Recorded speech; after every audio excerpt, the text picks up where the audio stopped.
Hey, what's going on? It's Sal Stretford Post. How you all doing? Today I'm joined by a very special guest by the name of Waz from ManUtd Analytics. What's going on, Waz? How you doing, mate? Yeah, not too bad. Glad we got the 3 points yesterday after a very topsy-turvy game, wasn't it? Yeah, we were quite fortunate. Some would say David De Gea. We have to thank and Wan-Bissaka, of course, clearing off the line. Yeah, It was that was an incredible clearance. For we had a great game, and David De yeah, Gea saved us. I mean, not for the first time he saved us. It's been a long time since I've said that, but he still comes up with the goods when it matters. David De Gea. Would you still start David De Gea? Quick question instead of Henderson. yeah. I think Henderson himself. I think he had COVID, so I think he's going to still take a while to recover. I think he's got like the long-term symptoms, so it's not like a short 2 week where he recovers. It's been quite a while, and I feel De Gea's form this season has been good as well. There's a lot of questions over De Gea, but I feel it's a bit exaggerated at times. I think they just want to get Henderson in the team, but if Henderson wants to get in the team, he's got to like earn his place. He's got to earn his right. You can't just drop De Gea because you just want Henderson in the team. You got to work your way through. And De Gea, he's been performing this season, and the world class save yesterday, it basically got us 3 points.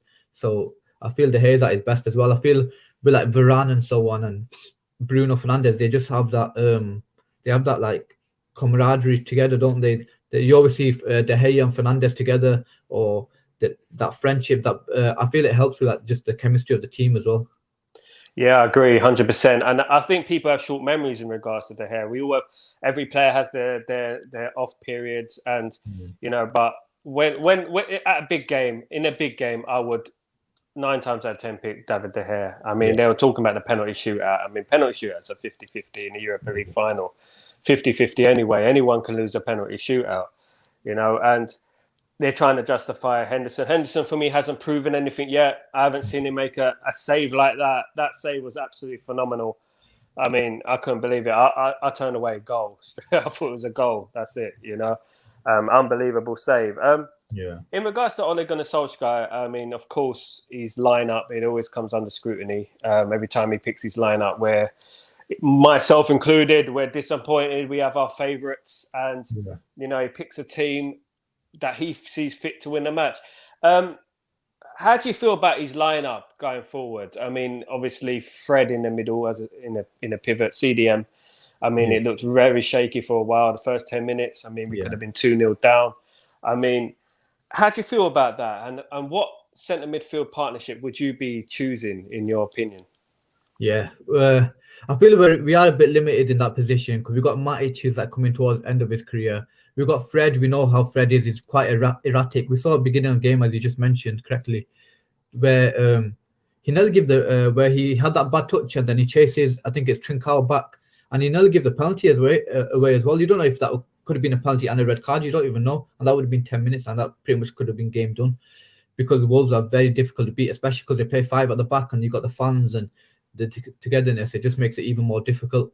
But yeah, moving forward, it is a bit difficult, but I'd play Matic and Donny van de Beek, to be honest. That's me personally. I don't understand this this narrative where you've got to get all these forward players on. If you can get all the forward players on, you can put, for example, Matic on. You can, for example, take a Sancho off and put a Matic on, and you can be more attacking. The reason you can be more attacking is because with Matic, you're going to retain possession more, you're going to sustain more attacks. So it's all good having all these forwards on, but if you're not sustaining attacks, you're not keeping possession well, you're going to have sporadic attacks, you're not going to have sustained attacks. So it does make a difference. And I feel with Matic and Donny van de Beek, just more control, more surety in that midfield. There's a lot of I don't know what people understand with Donny van de Beek. I think they think he's a one matter or something, or he's a Mesut Ozil that he's going to be fighting in central midfield. He was playing there. You mentioned before, I've seen on your streams where he's played there against Real Madrid and the likes of Chelsea and so on. He's doing it in the Champions League. They can belittle the Dutch league as much as they want, but he's doing it in the Champions League. So he's doing it at the highest level at away grounds as well, even against Spurs at home. And these are British teams as well he's playing against. So I don't understand that. Obviously, with Donny van de Beek, you don't want to play him alongside a Pogba in a pivot, because it's a bit it's a bit too risky there. But with the stability of Matic and Donny van de Beek, and together when they've played together as well, as we saw in pre-season and the end of last season, even in the Wolves game, end of last season, they controlled the game. So their partnership, it's like McFred, they work together, and it's like Matic and Donny van de Beek, they work together. But I much prefer Matic and Donny van de Beek. And for me, I'd play Pogba predominantly on the left, because I feel of course he can play central midfield, but against teams like Wolves, he gets pressed a lot, and then he can lose the ball, and it's easy turnovers in our half, and we can concede easily. And that nearly happened yesterday. I feel like we've got an embarrassment of riches though up front, innit? It's like we put Pogba on the left, we're going to have to leave out a Sancho or you know, someone like that. Or, you know, obviously we've got Rashford, we've got Greenwood, you know, Cavani and Mata and Lingard and James. So it's like, I feel like we've got an embarrassment of riches there. I mean, some of them are better than others, but I feel like Pogba plays, his best position is on that left at the front, up further up the top, because he's more creative up there. I don't think he works in the deep lining role. I mean, he's played there a lot of times, and it just doesn't seem to work for me. I mean, it hasn't worked for ages. In regards to Van der Beek, I don't know what's going on there, you know. I mean, there's something going on there, definitely, because I know Van der Beek. I follow Van der Beek and in the Dutch league, and he's a fantastic player. And as he said, he done it in the Champions League against Real Madrid. I remember him putting in a man of the match display. Yeah. You know, I remember him scoring against Tottenham in the Champions League. You know, he's a fantastic player. I don't know what's going on there, to be honest with you. I don't know what's wrong with it. Maybe is there a personal issue? You know, some people say that. You know, it could be. You know, I don't know. I just think they make excuses for Oli, to be honest. That's what it is. I think they just make excuses for Oli. So he's not training hard or something. You think Van der Beek's not training hard? He's been so quiet. He's professional. He doesn't even mutter a word, and you'd think he's not training hard. He's literally bulked up in the summer. You think he's not training hard? Just say it that Ollie's not playing him for a certain reason. You're making all these excuses. Yeah, be honest. I mean, like, exactly. Just be honest with it, because if he's not training hard, why did you put Lingard on against Southampton when he had COVID? You know, and he was only training for a week. You know, instead of Van der Beek, you brought him on. There's obviously something there. You know.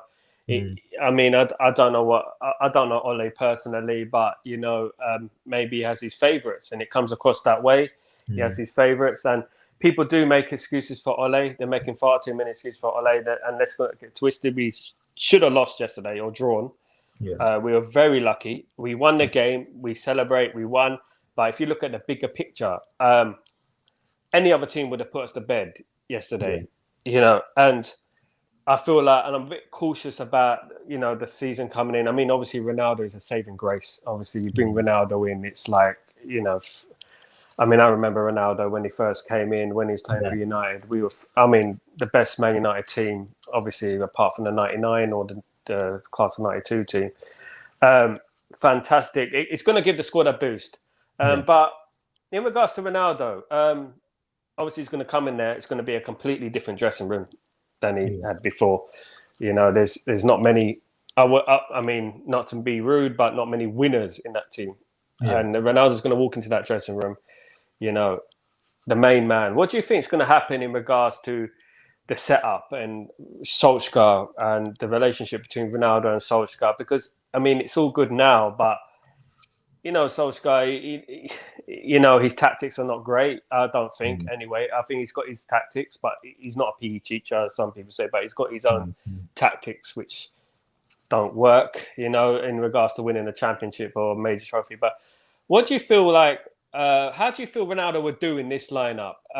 Obviously, where's he going to play as well? Who are we going to take out? Are we going to drop Greenwood, or, you know, what's going to happen there? Yeah, I think Ronaldo, he's predominantly a number 9 now. He's playing down the middle. He's going to play basically the width of the penalty box area. He might make a few runs on the side of defenders, like in the channels here and there, but he's predominantly going to be in the center of the box, basically. So we've got to provide the ball to Ronaldo. We've got to bring the game to Ronaldo. We can't do what we did yesterday, where we had a distance between midfield and attack, and there's like 30 yards in between. He's going to wave his arms. If Fred lost the ball how he did yesterday, you know Ronaldo's reaction. Ronaldo, he's not petulant, but he demands standards. So he's going to wave his arms like, what's this? He's played with Luka Modric and Toni Kroos and the likes, who can keep the ball all day long. And then because they can keep the ball in the middle third, then he can make his runs. If we're losing it in our own third, he's really what's they look back and say, what are you doing? So that's why I want more Matic and Donny van de Beek, because at least we could retain some possession in that area. But yeah, he's predominantly number 9. He will play number 9. I reckon he will play that Newcastle game because we've got 2 weeks off anyway, so he'll gain a bit more fitness if he needs it. And plus, he's pretty in shape anyway. And then I think Greenwood will go on the right, and then it's either Sancho or Pogba on the left. And if it's Pogba on the left, then obviously Sancho on the bench. But I don't know what Ollie's going to do, to be honest. He might keep Pogba in the middle, play him alongside Matic, and then he might keep Sancho or whoever's back on the left, or possibly a Martial. Would he drop Rashford, do you think? He loves Rashford, doesn't he? I mean, yeah, but played him almost every game last season, didn't he? Yeah, true. That's true. Because obviously he had that injury as well, and he still played him. But obviously Rashford, he's still got about another 3-4 weeks left. So when Rashford is fit, there's a question there: where do you play Rashford? Most likely Rashford will get back in the team, so it probably will be a Rashford, Ronaldo, and Mason Greenwood. But sometimes, because you know the directness of Rashford and Greenwood, you don't know if that's going to suit Ronaldo, because Ronaldo wants the ball. You got to feed Ronaldo. At least with Sancho, he looks up and tries to feed you. Pogba, he looks up, tries to feed you. Whereas Rashford and Greenwood, if they're playing on the wide areas, they're like inside forwards. They're like Salah and Mane kind of thing. They're going to go for the goal instead of really like link up with Ronaldo. So I think to get the best out of Ronaldo as well, even Bruno Fernandes behind him, he's quite direct. He's looking for that first pass. With Ronaldo, he wants at least a bit of like build-up play. He wants chances. He wants a bit of creativity behind him. And I feel you need to get at least one of Pogba and Sancho either left or right. We can't have like two inverted forwards. We've got to have one like creator. Like Pogba always looks up for his player. Yeah, spot on. When Ronaldo used to play for Man United, obviously he had Wayne Rooney there, which Wayne Rooney was not only a striker, he could create as well. He was like ghosting in from the false number 10 position, and him and Ronaldo just struck it off straight away. Rashford sort of runs with his head down a little bit, and he's very one-dimensional. He's selfish in a way, and it's gonna be dramas, I think, this season. I'm pretty certain of that with Rashford, and James and players like that, Yeah. And you've got Ronaldo, but it could work either way. It could give us, it could give him a kick up the backside, or it could, it might have the adverse effect, but you never know. But we need higher standards. Ronaldo is the greatest player of all time, in my opinion, and he's going to demand high standards. Obviously, Ole Gunnar Solskjaer there. I feel like we got this embarrassment of riches, but we haven't got, the manager. And it's no disrespect to Ole Gunnar Solskjaer. I just don't think he's the right man for the job in regards to tactically. Yesterday, I didn't see any patterns of play.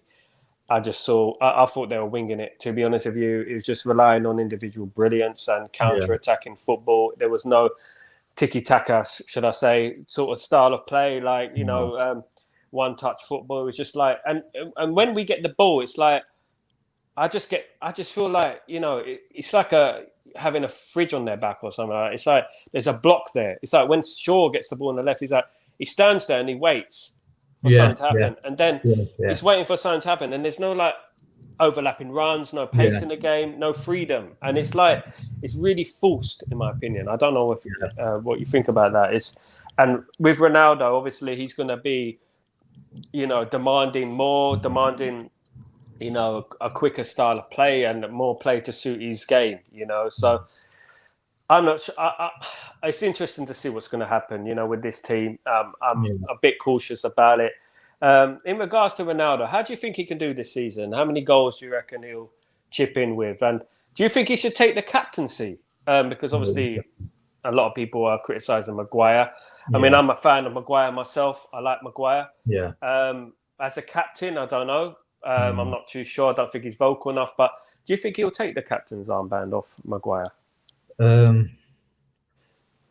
I'm not sure he will, because I think Ronaldo's more of a short-term signing, like maybe a couple of years, and I think Maguire's a more 4 or 5 year signing. So I think they might continue with Maguire. But obviously Ronaldo's not even like any other player. It's Ronaldo, you get what I mean? And that's why we couldn't even say no to Ronaldo, because the impact he could make alone. Ibrahimovic made a very good impact. Imagine the impact Ronaldo could potentially make. You said how many goals he could get. I reckon he's getting minimum. He's getting between 15 and 20. because he's going to take the penalties, so he's going to get at least 7-8 from there anyway. Because I think Bruno got 11 or something last season, like around half his goal with penalties. So penalty is going to get him to 10 anyway. So then he's going to score like his own actual in-play goals. So I reckon he'll get about 20, maybe 21, and I think that's a fairly good season. And because obviously we'll have goals from Mason Greenwood, Bruno Fernandes, and as long as the goals are spread out, it's better. But yeah, that short comment you made, it was throughout the team. It was like touch, look up, touch, wobble across. And I always believe you should never stand still on a football pitch, and you should never be static on a football pitch. And we seem to do that a lot, you know, like waiting for the ball. The ball's coming towards us. We don't run towards the ball. We wait for the ball. And it's like we should already have a plan in our head. It's like when Paul Scholes used to play. Like he already had his radar. He already knew what he was going to do. You know, 3-4 passes on before he made those passes. You know, he already knew what he was going to do. We don't. We're winging it, so to speak. You know, and we're just hoping for the best. It's like, you know, kick and run and hope for the best, and you know, passion and you know, give your all, and that's it. You know, there's nothing. Especially versus Wolves team, you don't want to be playing around the back too much. You don't want to be having like, you know, like slow paced passes around the back, because once they pass it, for example Shaw passes it back to Maguire, they step up another 5 yards, and you can tell with how they were pressing, and the crowd were getting up, and then not Varane, or not really Varane was looking shaky, but Maguire and Shaw have been a bit shaky beginning of the season. So then that just lifts the fans a bit more, gives them that bit more energy in the press, and then it's just unnecessary pressure. And it does come down. Of course, it comes half. It's like half coaching and half themselves. They've got to take a touch pass, to move the ball quicker. But also, are they doing that because they don't know? They don't really know where to feed it into midfield. Is it because they've not been told? Is it? Are we playing it into Fred? But then Fred might get pressed. Are we playing it into Pogba? But Pogba's not the best pressers himself, anyway. So it's a bit difficult. Then we were going long, and it's just coming back, and they were just counter-attacking. Yeah, so it's I don't know. I think it's something's going on the coaching pitch. I mean, obviously Ole's not the only one to blame. You've got Michael Carrick as well. You've got Feeding as well. You know, I'm not sure it's quite working out, to be honest with you, on the training pitch. Carrick, obviously, he's learnt off Mourinho. He's been alongside Mourinho, you know, and I'm not too sure if Carrick is experienced enough, if Fletcher is experienced enough, you know, I feel like we're missing something there. It's just like we don't have a game plan, you know, and it just seems like we're hoping for the best. We're hoping for individual brilliance. Yesterday, that goal, 9 times out of 10, the keeper saves it. You know, so you know it's a tough one. It's a tough one. But bring it on to like the team, Pogba in that deep line role. Obviously, almost got sent off yesterday. Apparently, Souness was blowing his top, saying obviously Souness is gonna, isn't he? Yeah. He's gonna. He don't like Pogba for some reason, personal vendetta against Paul Pogba. But what do you think about the challenge? Do you think that was a foul? Because obviously he went in with his studs up, but he didn't connect. I mean, they're calling it a leg breaker. You know, other pundits have called it a leg breaker. What do you think about that? And you know, obviously you've got to have a bit of bite in the game as well. You've got to have a bit of aggression in the game. You know, and do you think that was a foul, or do you think like it should have been a free kick to Wolves? Yeah, because the rules they've slightly adjusted this season. They're a bit more lenient, as in like they're letting things flow. Even like away to Southampton, when Fernandes got tackled last season, that's a foul because Fernandes had like his body around it. But this season they're letting like those little 50-50s like kind of go. So if you're applying the rules, then they're kind of letting them go. So then we're judging it on this season. Last season, I reckon definitely be a foul.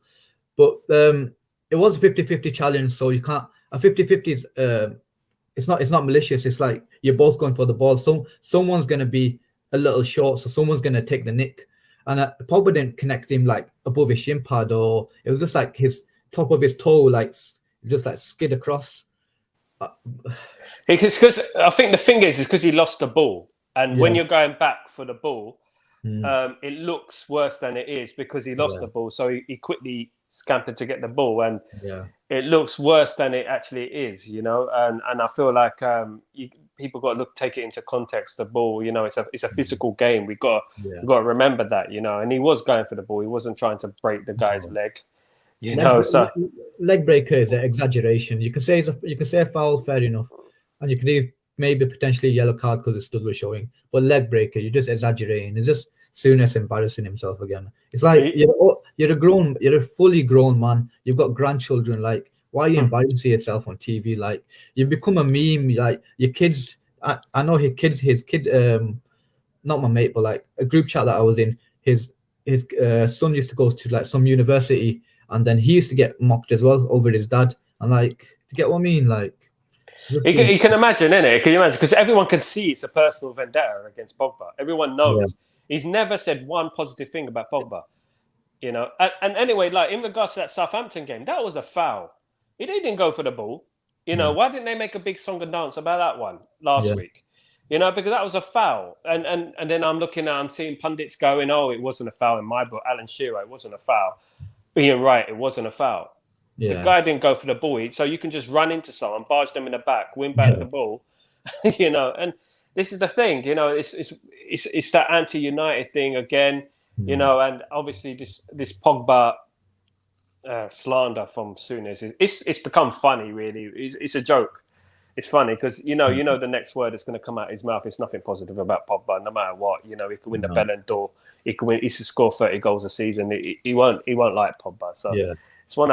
It beggars belief that he's on mainstream television, you know, giving his opinion, and he seems to like watching Man United games because he seems to be at our game a lot, you know, and talking about Man United. I hardly see him at Liverpool games. Sky deliberately do it. They deliberately do it. They put Souness on Manchester United games because even if he doesn't say anything about Pogba, he'll say something else like he said Ronaldo's not going to make much of an impact. So that it just gets headlines and it goes on social media, the traction, the clicks and so on, but you can actually get more clicks and more likes but actually doing better analysis because everyone shows their mates this, that and the other. The reason for Fabrizio Romano is that #1 journalist in the world because he does proper work. He's trusted instead of this Daily Mail or the Sun newspaper, like cheap journalism. So if you actually do your work, you'll get rewarded for it, but everyone's on that cheap talk sport thing at the moment. It's like the ex-pros as well. Gary Neville. I mean, I was a big fan of Gary Neville when he's playing days, but I mean, he's making every excuse in the book for leaving a Solskjaer, you know. And it's like he'll even change his opinion to suit the narrative. Do you know what I mean? So it's like now he's saying, "Oh, if we sign Kane, we'll win the championship. We'll challenge for the championship. But we sign Ronaldo, we're not going to challenge for the championship, you know, because." Oh, you're going to play against Van Dijk and players like that. They keep bringing this up, you know. This is Cristiano Ronaldo we're talking about here, you know. It doesn't matter about Van Dijk. It doesn't matter about them. This guy is a superhuman. He's a different, you know, gravy when it comes to fitness and looking after himself. I remember I read about Patrick Surfer going to his house. He said going to his house is like going to the gym. He goes, I'll never go to his house again, you know. He said so. Yeah, I just feel like they're just. I don't know. Is a hidden bitterness in there with Gary Neville and players like that? The only one I really listen to is Roy Keane because Roy Keane's a bit extreme sometimes, but he's honest. You know, I think that's what I mean with Roy Keane. I don't think there's like an ulterior motive. Where Gary Neville, it's like, for example, we loaned Salford a youth player this week, so. You get what I mean? Is it because he's protecting his Salford? He's protecting his connections. The only time he was loudest against the Glazers was when his Salford was like the way like they were going to scale in terms of promotion. It was gonna with the Super League. It couldn't happen anymore. So and that's when he was at his loudest. It's like he's just protecting himself or protecting his own assets. So yeah, that's a good point actually, because if he starts slandering at Ole Gunnar Solskjaer, he's going to, no, I'm not going to give you any of my players. You know, forget, F you, blah, blah, blah, you know. I wasn't aware of that. I forgot about he was doing the Salford thing, innit? So, yeah, that's probably a big reason for it. He's trying to protect his connections and stuff like that. But he should get off Sky Sports then, because his opinions are, honest to God, honestly, I mean, like, he's contradicting himself because everyone can see he's contradicting himself, you know, and it's just poor punditry for me, you know, and just give the team a bit of credit. But the thing is, I mean, if he turned around and he said, "Oh, you know, Ronaldo's a fantastic player. He's gonna, you know, help United a lot." That's all he needs to say. You know, I mean, obviously he's got his bias with England, obviously with Kane, and you know, I mean, I remember in the Euros, he was back in Southgate. England should have won that Euros pretty comfortably if they went with their attacking prowess and stuff. I don't think there was anyone to threaten England in that tournament. We had a age in Germany, you know. I mean, Spain on transition, you know. Italy. I mean, come on. I mean, they're a good team, but they're good. They should have beat them. They're beatable. You know, they're beatable. I mean, compared to the tournaments gone past when we had the Spain and the Germanys and they say that, I mean, at Wembley they should have beat them and they got outplayed. And Gary Neville was back in this whole defensive lineup up, and I was like, you don't need to play with 7 defenders, you know, and stuff. And this is Gary Neville. You know, he always backs the British players. And in regards to Kane, I think I like Kane, but I think he's a little bit overrated, a little bit, yeah. So I don't think he'll sort of play either. I mean, he's a bit slow, and he's a goal scorer, but I'd rather Ronaldo up there. If I was going to have Ronaldo or Kane this season, I'll pick Ronaldo. For me personally, I think that's who we need, a leader like that. You know, someone who's won it all. Yeah, and I feel like. Hopefully, Gary Neville has egg on his face at the end of the season and Ronaldo scores 20, 30 goals and, you know, there you are, you know. But looking at the season coming on, where do you see us finishing with Ole Gunnar Solskjaer? What's an acceptable season for Ole Gunnar Solskjaer in your opinion? An acceptable season is he's got a challenge significantly. He's got, for example, say when we come like into April, May, he's got to be within 5 points, within 5-6 points of City and Chelsea. Say City and Chelsea are favourites, he's got to be within 5-6 points. If he's like 11, 12, that's when his position's got to be seriously questioned. And then obviously, it's like hypothetical now. We don't really know how he's going to perform in the cups. He's got a favourable draw in the Champions League. He's got to get out of that Champions League group, no excuses. He's got a minimum make the quarterfinals. I want him to win one of the domestic cups, FA Cup or League Cup. And he's got, if he's not going to win the league, okay, fair enough. But we've got to be there. End of April, as United fans, we've got to feel that we've got a chance of winning the league. I agree. I mean, I don't understand this notion. I mean, partly of the fan base, they're not looking at it like that. There's no one in the world I want to do well than Ole Gunnar Solskjaer. He gave me my greatest ever moment as a fan, you know, and I want him to succeed. This is the whole thing. I want him to succeed, but as with Chelsea, as with Real Madrid and these teams, they sack you. It doesn't matter if you're a legend. It doesn't matter. If you're not a good manager, that's it, you know. And we want United to do well. And I feel like, you know, a lot of our fans are just, they're like, oh, you got to give them time. Oh, you got to trust the process. Oh, you don't. There's no processes. Processes, it's not, we spent a lot of money. There's no processes in Ronaldo. You know, there's no processes in Pogba. And these people have already been processed. They're big players. You know, they got to win things. You know, they already won things.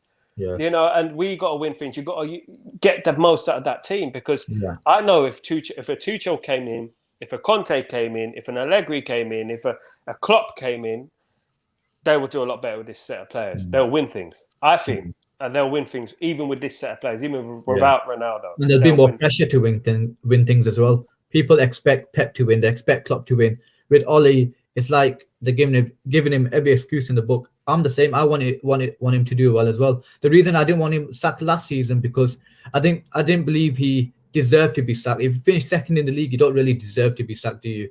Obviously, with the Champions League performance, that was very questionable. As in, like, if he was at Chelsea, he probably would have got sacked, losing Istanbul and Leipzig and so on. But United finished second league. I thought, you know what? Let's just give him one more season. With Van Gaal, remember, we didn't give him that extra season where we thought if we may possibly give him one more season, he could have finished his team. Whereas Ole, I wanted him to complete his team because then, last season, we didn't really have a complete team. We had a few positions obviously missing. So then people could have made this the excuse or reason saying, look, he hasn't got his complete team. But this season he's got his complete team. So my energy towards Ole Gunnar Solskjaer is going to be different. It's going to be more critical because he's completed his team now. He's got Ronaldo Gary Neville said we need a striker. Personally, I wanted a defensive midfielder.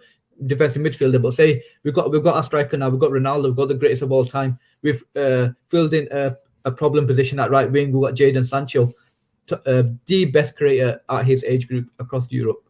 We've got Varane, the best centre back in the past 10 years.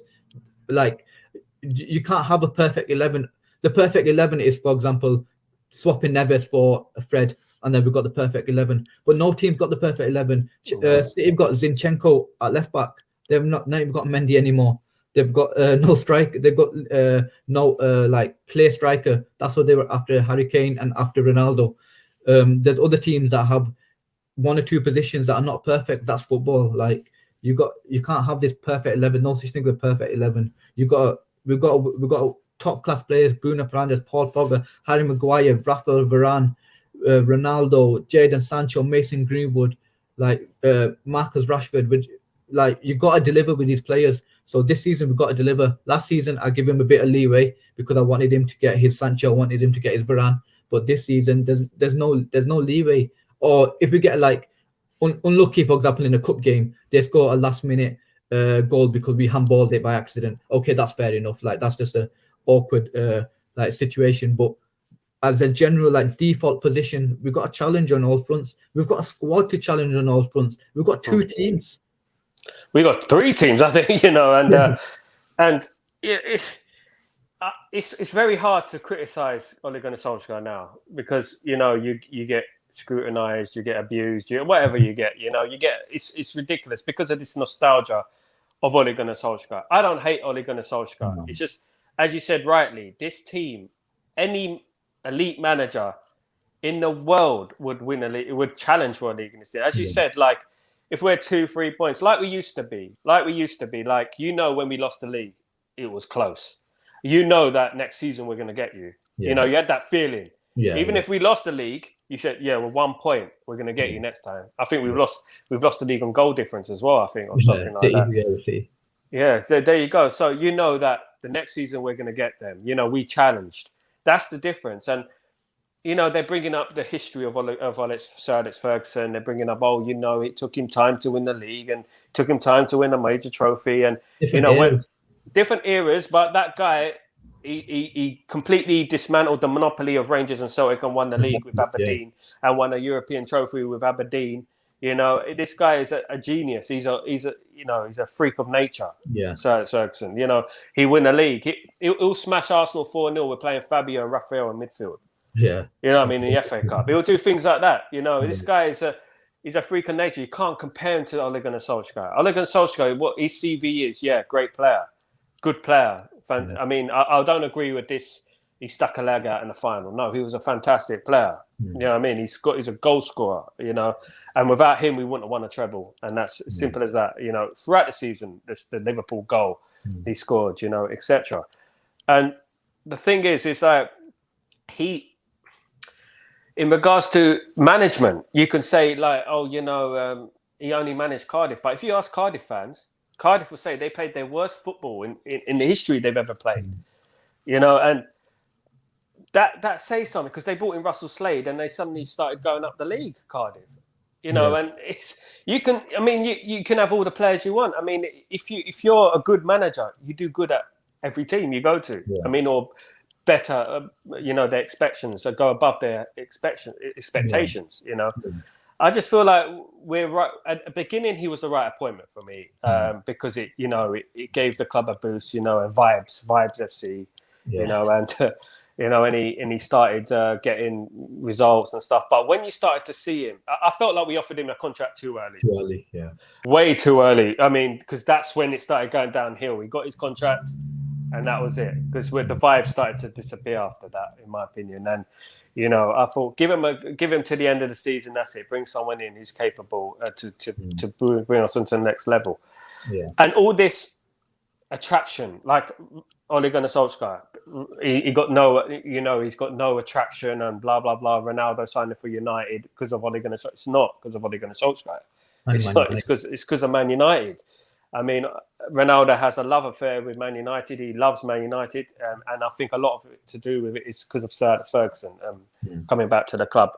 I wouldn't be surprised if Alex Ferguson gave him a call spoke to him. You know, I know Rio Ferdinand was texting him or something like that. You know, it's madness. But would you, if let's say he doesn't get out of that group, because in my opinion, that Champions League group is a Europa League group.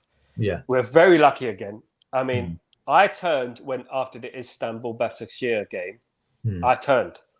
And because I don't think you could win your opening 3 games and not qualify. That is just unheard of, you know. And I actually thought, well, that's it. Where it's over. We can play our reserves. We'll go through. You know, we need a couple of more points. 11 points usually get you through. And to get knocked out of the Champions League against them teams, you know, and then to make the mistake against PSG, not taking off Fred. You know, when he was gonna get a red card, you could see everyone could see he's gonna get a red card. You know.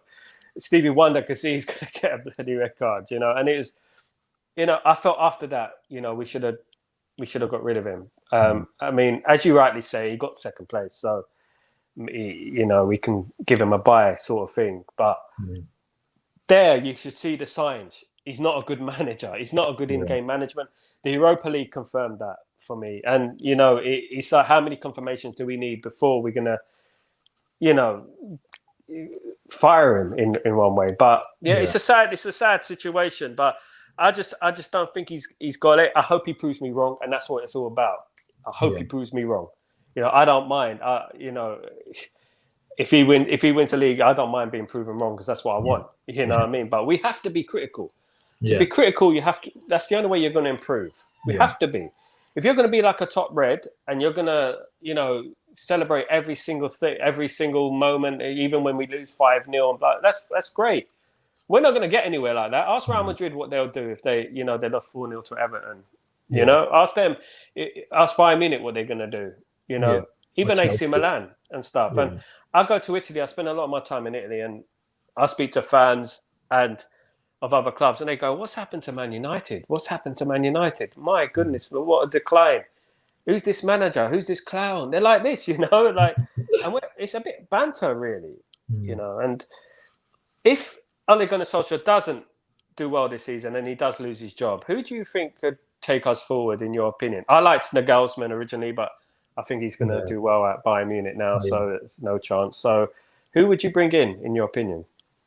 Yeah, it's a bit difficult because we missed that window, didn't we, of Pochettino, Tuchel. So we missed that window, and now Nagelsmann's gone as well to Bayern Munich. So then my personal options were Pochettino, Nagelsmann. So they're both gone.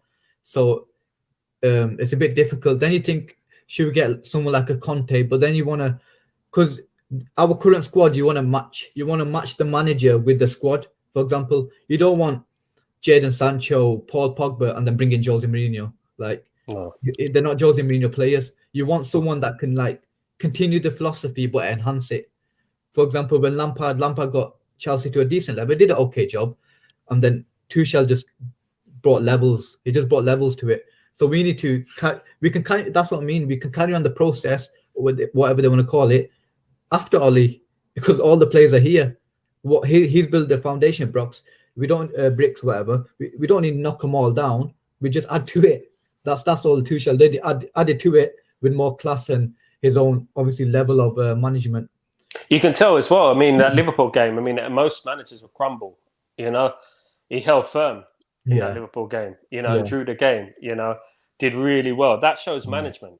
I mean, I know it's hypothetical, but I can't see Ole Gunnar Solskjaer going down to 10 men so early against Liverpool and keeping it, you know, to a level. Who would you bring in? Sorry. Yeah, I think it might be It probably be Zinedine Zidane. Yeah, I thought so. I think Zinedine Zidane. Especially with the type of players we've got, and the standard and the level, and the likes of Fernandes, Ronaldo, Pogba, even like you say Martial with the French connection. I think Zidane's the most ideal. There's good managers in like Ten Hag at Ajax, but you just think, but then with Zidane, you just feel it, don't you? You just feel like you're gonna achieve something. A winner, innit? It's like he's done it. You know, Ten Hag would be a risk. You know, obviously the Dutch league. I mean, and he hasn't really set the world alight recently in the Champions League. Originally he did, but I don't think he set the world alight too much. I mean, obviously Conte, one season he'll win the league for you. Apparently, you know, he done it at Inter Milan. Yeah, I mean, Zidane, obviously, yeah, in regards to our players, yeah, I mean, obviously we've got Varane who knows very well as well, you know, and so I feel like if we get Zidane, it would be a good appointment. But I just don't see us doing it. I can see us, even if Ole doesn't win anything this season, he's going to get top four, and it's going to be like the Wenger thing, and it's just going to be like carry on next season, you know. But we need to, as a fan base, we need to be more, you know, demanding, you know, because I know there's a lot of fans out there who've been supporting United since the 70s and the 60s, and they know they've seen relegation and they've seen whatnot, you know, but this is a different Man United. We're supposed to be an elite team. We're supposed to be the biggest club in the world. We've got to have expectations. It's not about being a glory hunter and all this, you know, none of us are, but at the end of the day, we support Man United, you know, it's not our fault we were successful, you know, so you got to have that expectation now. Do you know what I mean? Because we were successful. And, you know, the thing is like, if the fan base get together and have this more expectant attitude towards United, then this is not acceptable. You know, maybe it might push, for example, the protest, right? We had this Glazer protest last season, and a lot of protesters were part-time Glazer out crew, as I call them. They go out there protest because it's popular. It was on the media, it was popular, and they were doing it. But as soon as we signed a couple of players, it was like, you know, support the team, support the club, get behind your manager, blah, blah, blah. You know, if we had that, the only reason that Glazers have put their hands in their pocket this season is because the fan base, a part of the fan base, you know, put a lot of pressure on the Glazers. A lot of pressure on the Glazers. If we kept that energy, you know, right, okay, we signed Varane, we signed Sancho, where's the CDM? You know, we need a CDM now. You know, we're a couple of players from being a very, very good side. Yeah, but as you said, you know, not every team has the perfect team, but we got enough players on that pitch to beat Southampton and to rip apart Wolves. Yeah. You know, we should be ripping apart Wolves. You know, it's ridiculous. The players we have on that pitch. Someone told you Sancho, Pogba, you know, Cavani, Greenwood. You know, it's ridiculous. Varane, you got Maguire's one of the best in the world. You know, I feel, in my opinion, he's in the top 10 defenders in the world. In my opinion, I mean, Shaw's one of the best left backs in the world. Well, was at the Euros. Yeah. And then Wan-Bissaka's, you know, no mug as well. You know, he's a good player. So. Yeah, by the end of the season, I expect us to be challenging. I expect us to win a trophy. Would you, in your opinion, if he didn't do any of that, if he came top 4, 20 points behind City, let's say, or Liverpool, whatever, and didn't win a trophy, semi-final, lost the semi-final, like last season, would you give him the boot? Yeah, definitely. If he finishes that many points behind City or Chelsea, whoever finishes top, he's definitely got to go. Like, we've got to maintain standards, as you mentioned. And it's like some of the fan base, they have different energy towards like different players. For example, Dan James is a good squad player, but then Martial boot him out. I'm like, what energy do you have? And then it's like with Solskjaer, you say, for example, Paul Pogba, they always come with Paul Pogba is not bigger than the club. Ole Gunnar Solskjaer is not bigger than the club. No. So Ole Gunnar Solskjaer is not good enough. He's got to go. It's that simple. We've got to maintain standards. I don't care about if you're doing it for frigging virtue signaling or you're doing it for your likes on Twitter or what, but you got to maintain standards of this club. Last season, as I said, I give him a bit of leeway because we didn't have the right winger, the centre back, and so on. So I thought, you know what, just let's fill in those gaps. And then he's got no excuses. Now this is a season of no excuses. Okay, if you come a teeny bit short, I'll let you off or something, like, because we've just like maybe we've lost the game 2-1, unfortunately, or something. But as an overall, as a general like outlook, we've got a challenge. It's simple. And then if he falls short, he's got to go. The pressure's got to be there. I think with obviously the likes of Gary Neville there, like backtracking, he even deleted his Kane tweet. He deleted one of his Ronaldo tweets. It was a Ronaldo tweet that Ronaldo will improve City, this, that, and the other. And then obviously Ronaldo's joined United, and the expectations on United. He deleted his tweet. People telling me he deleted his tweet, and then. Yeah, but I think even like the likes of Carragher and Jamie Redknapp was slightly mentioning it. But don't you think it's funny that you got ex-Liverpool players? Yeah. You know, speaking more sense than an ex-Man United legend. It's just, you know, I'm sitting there going, I shouldn't be agreeing with an ex-Liverpool player, but I'm going, he's absolutely spot on. He's right. What he's saying is right. I mean, Carragher speaks a lot of sense for me. And you know, he has no affiliation with Man United. That's the thing. No. He sees it as it is. You know. Yeah. In regards, I want Sancho. I mean, obviously, was one of the best players for Dortmund over a couple of years, 3 years. He was the best young player in Europe, probably. At one point, he was killing it. And ask Haaland, you know, how important he was to him. And I'm just worried about Sancho as well.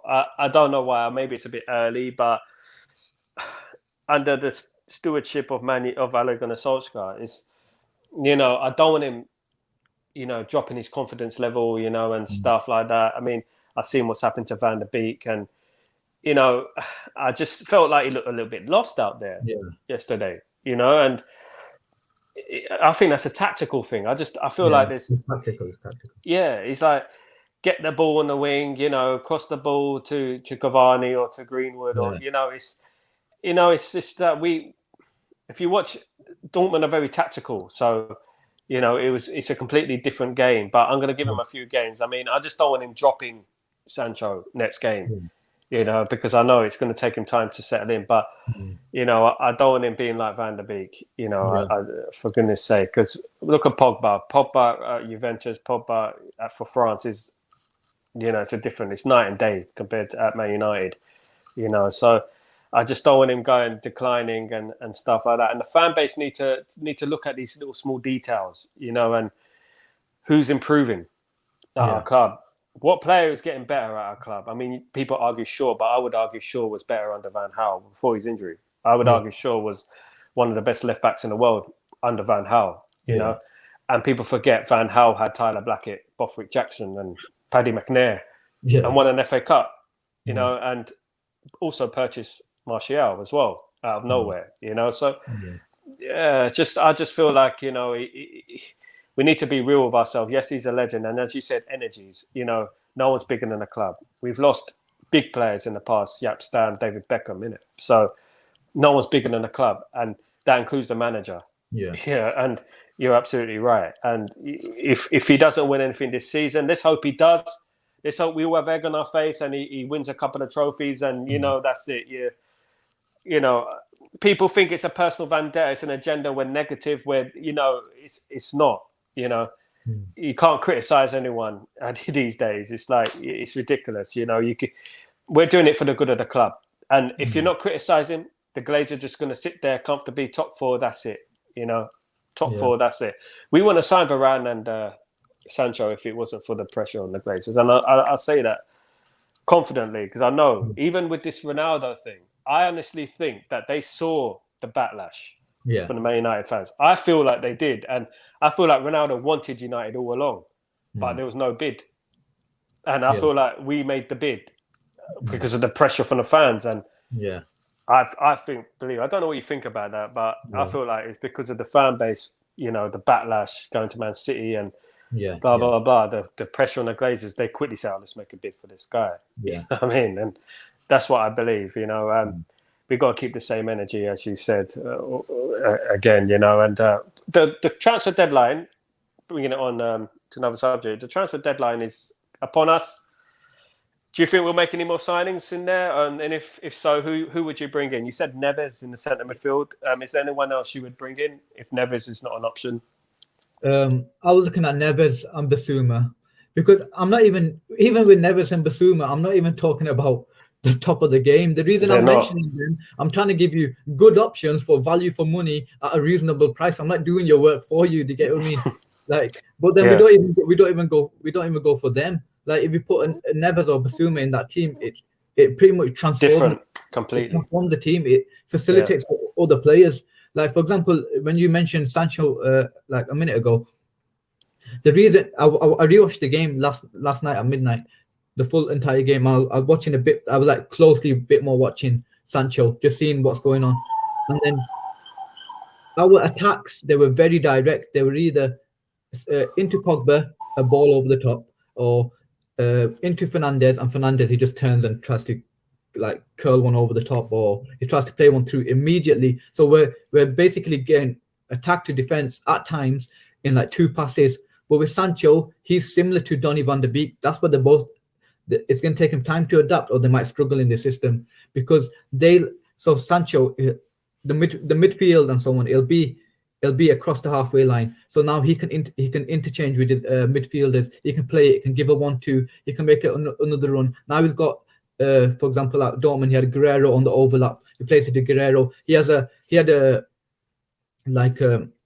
focal point at Dortmund with Haaland, so he'll knock it off Haaland, get it back, play a 1-2 in around the box, whip it in far corner. But at United, Flanders is getting it. He's just going straight to it. He's not even using Sancho in the build-up play. He's going straight forward. We've got Mason Greenwood, who's obviously a top player, but he's not a focal point because he's dropping back into midfield. He's like a false nine. So then who does Sancho actually play it to? And that's the same with Donny van de Beek. The ball, like Donny van de Beek, he wants to like transition play. He wants to like hold the ball in that midfield. He wants to play 1-2s round the corner, get it back, play out wide, keep possession, team pushes up. But then, because we're so direct at times, we just go straight for the kill. You even see like some pictures on Twitter that have been going around from yesterday, where Pogba's it was only on 60th minute. Pogba was like near the halfway line, and we've got like 4 in a line. We've got 4 players in a line against their like 3 at the back. There's no one dropping in the pockets, and that's what Sancho and Donny, they're the sort of players that like build-up play, dropping in the pockets, playing 1-2, and bringing the team up the field instead of just going for a straight ball. So that's the problem there, man. It's actually spot on, yeah. And obviously the game yesterday, the game against Southampton in particular, was crying out for a player like Van der Beek. It was crying out, begging for a player like Van der Beek to come in there in the middle. I think he could play that sort of Scholes role. And it's not even about CDM, because under Alex Ferguson, we didn't really play a CDM in regards to, we had 2, we had Scholes and Keane, and they were box to box, weren't they? They were like, Keane was box to box, Scholes was box to box, because Scholes was coming and drifting into the penalty area, Keane as well. We never really played a CDM. It's just the quality we have in there, really. The quality is really poor. Yeah. And I feel like, I don't know who said it, but he's made a good point. Would Fred, would McTominay, and would Matic consistently get in any of the other top 4, top 6 teams midfield? They might get in there every now and then, but they wouldn't consistently game after game after game. Southampton, arguably with Ward-Prowse is better than most of our central midfielders. Yeah, and that's like he's going to finish like 14th, 15th in the league. That's where Southampton is going to finish, or potentially relegated, but they'll probably just escape it just about. And then even like when Sir Alex Ferguson said, he goes, we used to look at the other teams around us, and we used to say what player in that team can make our team. So Van Persie. So when they looked at Van Persie, can he make United's team? He can, or he potentially can, because obviously we've got firepower anyway. That whereas like we look around the league, he can make. We look at the bottom half of the league, he can make our team. He can make. He can make the team, but not in other positions. Mainly in that central area midfield position. So that's a concern there. Yeah, obviously, as you mentioned, they don't get in the other top 6 teams, even the likes of Ndidi, Tielemans, their levels compared to our central midfielders like Fred and McTominay and so on. So we should address that area. Even when you mentioned that Ronaldo situation, because we were told that we got to sell before you buy. So then we were not trying to get Lingard out, Delo out, or Delo on loan, get James out. But then I think they played us basically. So Jorge Mendes, Ronaldo's agent, he knows if I go to United directly and say, do you want, or he might have done it already, do you want Ronaldo? They're like, oh, at his age and his wages, we're looking to bring Mason Greenwood through and Rashford through. So we love him back, but we're already stacked in that position. But he went straight to City, and then the social media blew up, and then United fans are like, this, that, and the other. It was just going wild. And then United has so much pressure on them to sign Ronaldo. A hand was forced, and that's why we got Ronaldo. This is what the fans need to understand. If you put we got the greatest fans in the world. We got one of the most supported fans in the world. The most supported club in the world is Man United. No doubt on Twitter. I mean, a transfer at United. I mean, the likes on Twitter, the retweets. They're more than any other club. And we broke record. We broke social media record. We broke. Yeah, was it 1.1 million or something? Yeah, I think and Instagram and Twitter, in terms of a sportsman, it broke records. You see, and that's if our fans get together, there's nothing we can't achieve. That's the thing. I mean, the Glazers, if they're pressured, they will do it. But if we carry on this, cloud nine, fluffy cloud, unicorns and rainbows and stuff like that, and it's all good in the hood and blah blah blah, and it doesn't do well for us. It's not going to win us trophies. You got to be ruthless, and no one's bigger than the club, and we haven't sold any players, and again, hearing that Ahmad is out for 6 weeks, unfortunately, so he's loaned to Feyenoord is off. Yeah. I wouldn't have put him on loan anyway, but there's only James rumourly going to Brighton. See, this is what I would have done. Brighton lost a centre back in Ben White, so they've got a centre back like a hole there, or they could do with another centre back. We should have given Axel Tuanzebe on loan or as a player, give him 15 million cash on top of Axel Tuanzebe, because you can have Ahmad on loan, you can have Tuanzebe as a sale, and we'll give 15 million cash, and we'll have Basuma. They would have most likely accepted that. A year loan of Ahmad, they've got a winger, they've got a centre back to fill in for Ben White, and then they've got 15 million cash on top, and we only take Basuma. But we didn't bother doing those deals. We got all these players that we don't even utilize. We could have maybe potentially given them a Delo for a year, or we could have used this as a part of our deals, but we're just too slow on that part. And put the money towards a CDM, and I mean Lingard, West Ham want him, but we're pricing him out of the market. We're pricing him way too high. And Lingard, Phil Jones, we could have got off the wage bill. We just send him off for free. Juan Mata. I mean, obviously there's rumours that he's more coaching now and stuff, but I see him in the first team squad.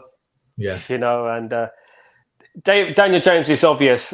I mean, he's a good lad, but he's not a good enough player for Man United. And I always raise the point about the past, and I bring up players like Aaron Lennon, and I say Aaron Lennon was never good enough for Man United, right? But he's better than James, right? So why is James in our team? And I say that, I always bring up that, because we got to look at the standards we set. Ryan Giggs, we've had Ryan Giggs in that position, Cristiano Ronaldo, players like that. We don't. Daniel James, if you go down the divisions, you see League One, League Two, even the National League, you'll see 100 Daniel James.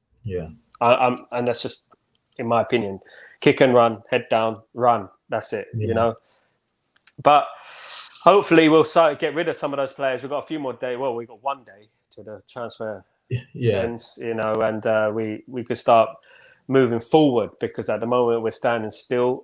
We've got all these players on the books and no CDM. And even if we don't sign a CDM, I still think that team's good enough to challenge.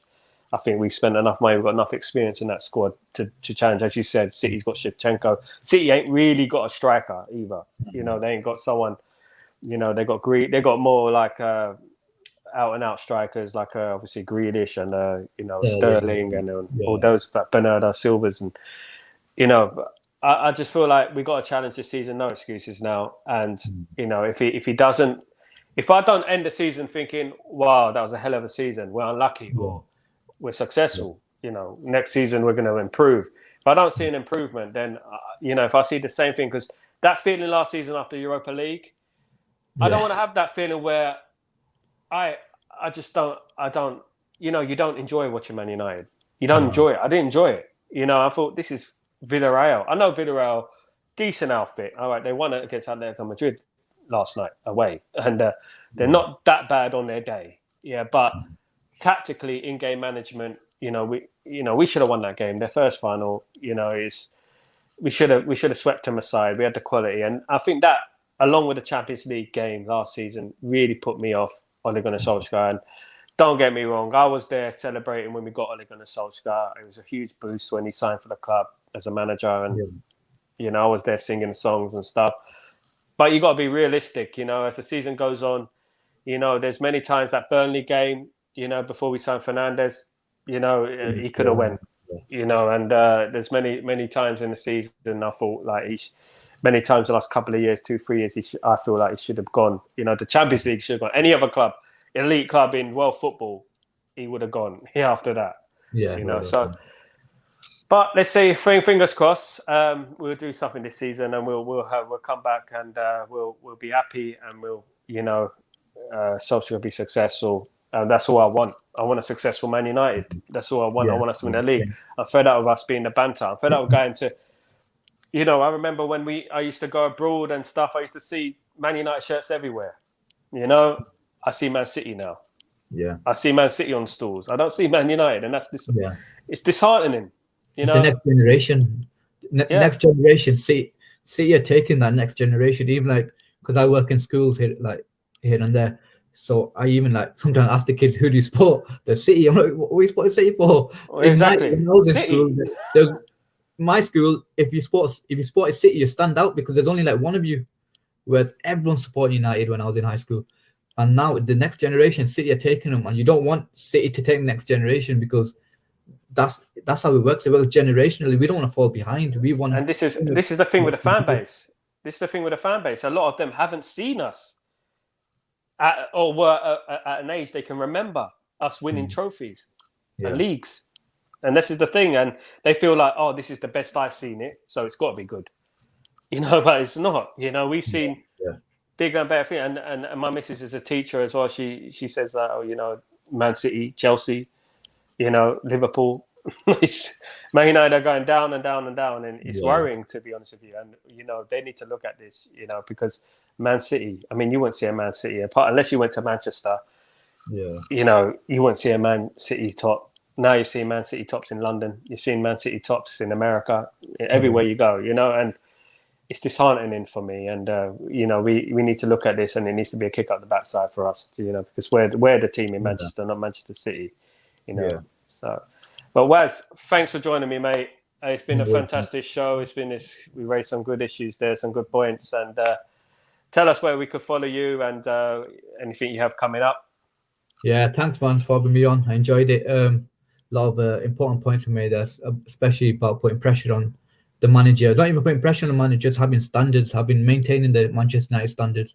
But yeah, you can follow me on Twitter, ManUtd Analytics.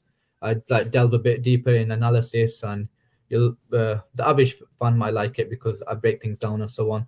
So yeah, you can find me there, and that's it really. Thanks, Waz. I'll be back with Chatterbox again next week. I've got some more guests coming on. Hopefully, I'll have Waz on again coming soon, and we keep it moving, man. And hopefully, fingers crossed, it's a good season for United, because we thrive on positivity, not negativity. We thrive on positivity. It's about winning trophies, and that's all I remember is us winning trophies. And I feel like Man United is a trophy-winning club. Trophies are not for egos. Trophies are for winners. So there you go. So and in the boxing match, if you lose the boxing match, you don't celebrate coming second, in my opinion. And that's the way it is. Thanks, Waz. I shall see you very soon, my man. Cheers, man. Thank you. Cheers. Thanks.